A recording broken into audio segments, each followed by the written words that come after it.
Well, you know, we was in the city of London promoting our album. It was the Into the 36 Chambers album. Well, matter of fact, I think it was the Return of the 36 Chambers album. We was with Dirty. We had came out to Europe. We was staying at this hotel. It was some big hotel, some Royal something or whatever. And you know, this was our first time being on the road, you know what I mean? And we was out there with actually one of the reps from the label, you know, but he was cool with us too. He was like our dude, but he worked for the label. So, you know, we out there, you know, we feeling good about ourselves, the clan or whatever. Everybody's in their own little room. So, you know, now it's about, you know, all right, y'all got us doing all this work, so when we gonna eat, you know what I mean? You know our dudes is just like, yo, we doing all this work or whatever, and we can't order no movies or whatever. You know what I mean? Next thing you know, it was like, they put it on, but they was like, yo, telling everybody be easy. So we like, all right, cool. Then when they put the bill on, they only allowed us to only spend a certain amount, you know what I mean? And at that time, Wu Tang Clan was crazy. It's like spend a certain amount. We wind up together making this hotel bill 100,000.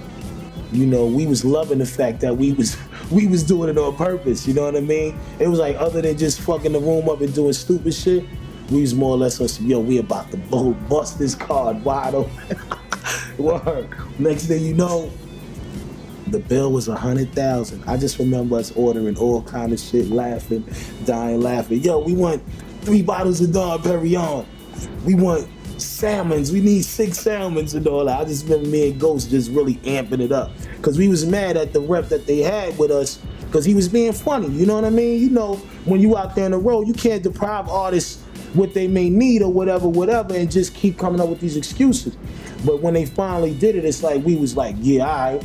Now y'all wanna try to play us, and y'all know we hot too, cause we was feeling ourselves, you know what I mean? We was really wilding out. We was like ordering everything from one room, and you know what I mean, ordering salmons, ordering roast chickens, and you know what I mean, stuff that we wasn't even really eating, but we, you know what I mean, ordering movies back to back. The bill came out to 100,000. So now the day we getting ready to leave out the hotel, we get a call, you know what I mean, from the managers in the hotel, saying like, the bill is 100,000 from all these rooms or whatever.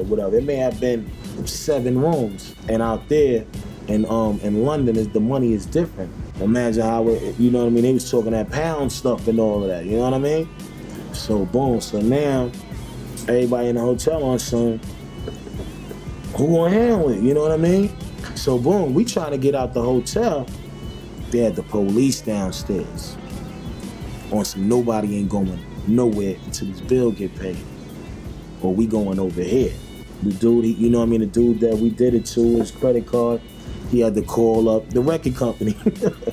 Word, and they was on, and he was telling them like, yo, you won't believe it, these guys we got a bill. You know what I mean, everybody's on the phone, blowing the phones up, calling home and all this. He's like, yo, we got a phone bill for 100,000. They're not gonna let us out the country until this bill is being paid. And when I tell you at the last minute, that's when they paid the bill. The record company paid the bill, Steve Rifkin and them. It was crazy.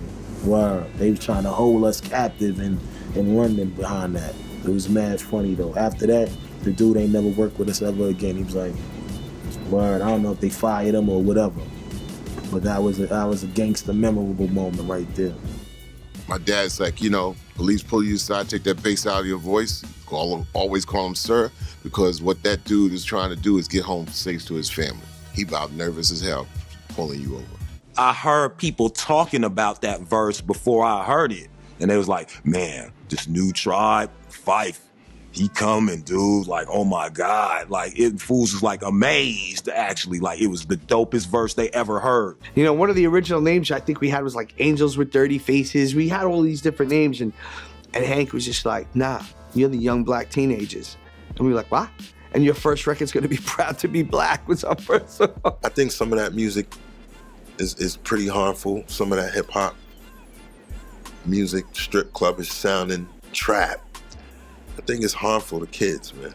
I don't think it's good for youngins, you know what I'm saying? I think the hip hop that we did in the 90s, that we continue to do now, today, relevant and all of that, is the way to go.